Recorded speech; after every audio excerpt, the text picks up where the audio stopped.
இப்ப வந்து நான் உங்களுக்கு கட்டியிருக்க இந்த ஆர்கன்சா சாரியில இன்னொரு கலர் இருக்குது, அது காமிக்க போறேன். இந்த ப்ளூ கலர் இருக்குது. இதே மாதிரி பாத்தீங்கன்னா ஆர்கன்சா மெட்டீரியல்ல வந்து கிரீன் கலர்ல ஃப்ளோரல் சாரி இருக்குது. இந்த சாரி வந்து உண்மையிலேயே இது வடிவா இருக்கும், நல்ல டார்க் கிரீன் ஃப்ளவர் டிசைன் வருகுது. இந்த பிளவுஸ் வந்து இப்படி கிரீனில வருகுது. இது ஒரு சாரி. ஸ்கிரீன்ஷாட் எடுங்க, நான் பிடிக்கிறேன்.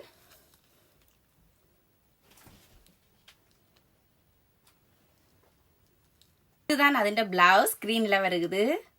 இன்னும் ஒரு ஃப்ளோரல் சாரி இருக்கு, ஒரு கிரே கலர் சாரி வந்து பார்டர் வந்து த்ரெட் ஒர்க் தான் போட்டிருக்கு. இந்த இருக்குது இப்படி. ஆனா இந்த ஆர்கன்சா சாரி கட்ட பாருங்க எவ்வளவு வடிவா இருக்கு, சிம்பிளான சாரி. ஆனா கட்டிக்கல உங்களுக்கு நல்ல ஒரு லுக் கொடுக்கும். இது இந்த பிளவுஸ் பாத்தீங்கன்னா கிரேல பிளேன் பிளவுஸா வருது. சாரி வந்து ஃப்ளோரல் இப்படி இருக்கும், சாரியில ஃப்ளவர் டிசைன்ஸ் வருது. இதுல ஏதாச்சும் உங்களுக்கு பிடிச்சிருந்தா ஸ்கிரீன்ஷாட் எடுத்துட்டு மெசேஜ் பண்ணுங்க ஆர்டர் பிளேஸ் பண்றதுக்கு.